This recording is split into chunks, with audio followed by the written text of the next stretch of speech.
देखिए, जब से भारतीय जनता पार्टी केंद्र में सरकार आई और किस तरह से भारतीय जनता पार्टी जो संवैधानिक मूल्यों से भारत हिंदुस्तान चलता था, उन मूल्यों पर लगातार निरंतर वो प्रहार कर रहे हैं। और कांग्रेस पार्टी इस देश की विचारधारा है, इस देश के आज़ादी के संघर्षों से उत्पन्न हुआ जो एक डॉक्यूमेंट है, एक ग्रंथ है, उसको बदलने नहीं देगी। खास करके समाज के वंचित और शोषित वर्ग जो आर्थिक रूप से कमज़ोर है, सामाजिक रूप से कमज़ोर है, सभी वर्गों का उत्थान करेंगे, उसमें पूरी तरह से ये सरकार विफल रही है। तो अब ध्यान भटकाने के लिए, क्योंकि वो जिन मुद्दों, विकास के जितने भी मुद्दे थे, आयाम हैं, उस पर ये सरकार पूरी तरह से विफल है। किस तरह से वो सत्ता का केंद्रीकरण कर रहे हैं, आर्थिक नीति का केंद्रीकरण कर रहे हैं, उससे पूरा जो एक बड़ा तबका है, जो लगभग 90% देश की आबादी है, वो उससे प्रभावित हो रही है, उससे कमज़ोर हो रही है। तो इन सभी जो इश्यूज़ हैं, उससे कांग्रेस पार्टी लड़ने का प्रयास कर रही है।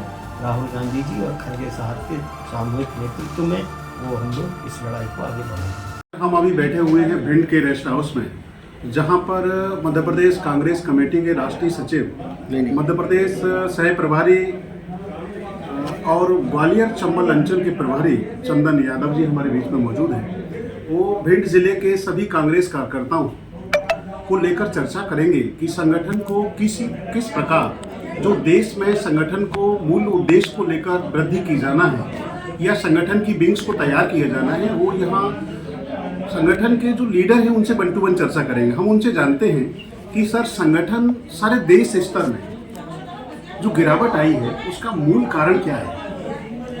देखिए, जब से भारतीय जनता पार्टी केंद्र में सरकार आई और किस तरह से भारतीय जनता पार्टी जो संवैधानिक मूल्यों से भारत हिंदुस्तान चलता था, उन मूल्यों पर लगातार निरंतर वो प्रहार कर रहे हैं। जो संविधान में प्रस्तावना है ना, धर्मनिरपेक्षता का, सामाजिक न्याय का, समाजवाद का, फेडरलिज्म का जो है पूरा, ये जो पूरा 4 स्तंभ है लोकतंत्र का, ये सब पर भारतीय जनता पार्टी लगातार निरंतर प्रहार कर रही है। उसको बचाने के लिए कांग्रेस पार्टी आज भारतीय जनता पार्टी से विचारधारा की लड़ाई लड़ी। आप किस तरह से भारतीय जनता पार्टी न सिर्फ संविधान को छिन भिन करने का प्रयास कर रही है, संविधान को बदलने का प्रयास कर रही है, क्योंकि संविधान एक ऐसा दस्तावेज है और एक ऐसा ग्रंथ है जिससे देश को चलाना है, वो कहीं ना कहीं भारतीय जनता पार्टी की विचारधारा से मेल नहीं खाता है। जो संवैधानिक मूल्य हैं और जो आरएसएस की विचारधारा, उसमें एक टकराव होता है, जिसको लेकर के वो संविधान को बदलना चाहते हैं। और कांग्रेस पार्टी इस देश की विचारधारा है, इस देश के आज़ादी के संघर्षों से उत्पन्न हुआ जो एक डॉक्यूमेंट है, एक ग्रंथ है, उसको बदलने नहीं देगी। तो ये एक बड़ी लड़ाई है, एक विचारधारा की लड़ाई है, जिसको कांग्रेस पार्टी लड़ रही है। और जिस तरह से जिन वादों के नाम पर जनता ने उन पर विश्वास किया कि वो महंगाई को कम करेंगे, बेरोजगारी को कम करेंगे, सभी वर्गों के लिए उत्थान के लिए काम करेंगे, वो खास करके समाज के वंचित और शोषित वर्ग जो आर्थिक रूप से कमज़ोर है, सामाजिक रूप से कमज़ोर है, सभी वर्गों का उत्थान करेंगे, उसमें पूरी तरह से ये सरकार विफल रही है। तो अब ध्यान भटकाने के लिए, क्योंकि वो जिन मुद्दों, विकास के जितने भी मुद्दे थे, आयाम हैं, उस पर ये सरकार पूरी तरह से विफल है।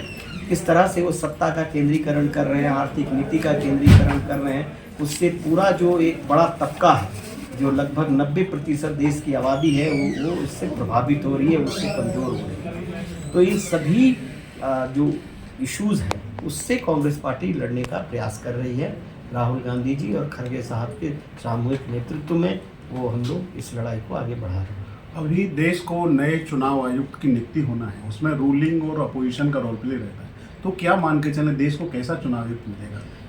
देखिए, भारतीय जनता पार्टी, जैसे मैंने पहले भी कहा कि वो संवैधानिक संस्थाओं का मिसयूज़ करके वो देश को चलाना चाहती है। उसका उदाहरण ये है कि पहले जो एक कमेटी थी, जिसके पूरे उस कमेटी का ये तय करती थी कि कौन चुनाव आयोग के अध्यक्ष होंगे, जिसमें प्रधानमंत्री होते थे, गृह मंत्री होते थे, देश का मुख्य न्यायाधीश होते थे और लीडर ऑफ अपोजिशन होते थे। अब चूँकि उसमें कहीं ना कहीं भारतीय जनता पार्टी को परेशानी हुई कि वो चुनाव आयोग जैसे संस्थान का दुरुपयोग नहीं कर पा रही थी, और अब वो इस व्यवधान को हटाने के लिए उन्होंने कमेटी को छोटी कर दी और वहाँ से मुख्य न्यायाधीश जी को हटा दिया।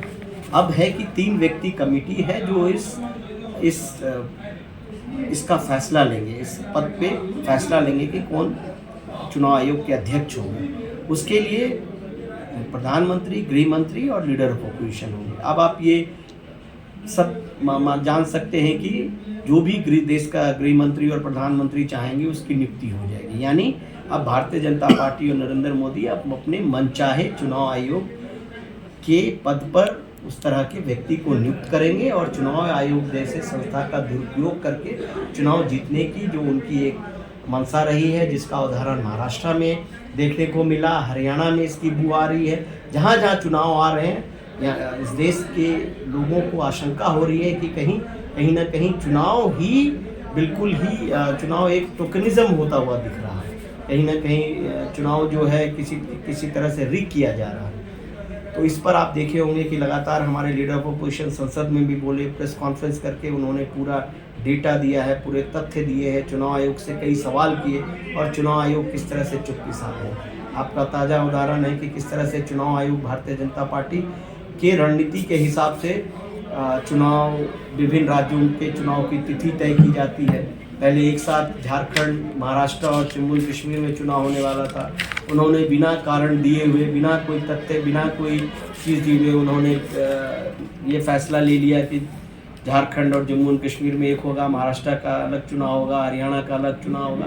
तो ये सब जो निर्णय है और किस तरह से वो राहुल जी के सवालों का जवाब नहीं देने से तय हो गया है कि वो इस तरह के संवैधानिक संस्थाओं पर आरएसएस विचारधारा से प्रभावित लोगों को और अधिकारी को बिठाना चाहते हैं, जो उसके रहमो करम पर रहे, उनके हिसाब से चुनाव आयोग का चलाए, संवैधानिक मूल्य या संवैधानिक जो उनका जिम्मेदारी है उससे हट करके वो भारतीय जनता पार्टी और आरएसएस की विचारधारा को आगे बढ़ाने का प्रयास करे, ऐसे है। और उन कार्य फिर क्या होता है, इन अधिकारियों को पोस्ट रिटायरमेंट इनको उसकी मजदूरी मिलती है। आपने देखा होगा किस तरह से कई उन ऐसे अधिकारी को जब वो रिटायर हुए तो उनको पद पर बिठाए गए, लोग राज्यसभा में संसद भेजे गए या उनका एक्सटेंशन किया गया।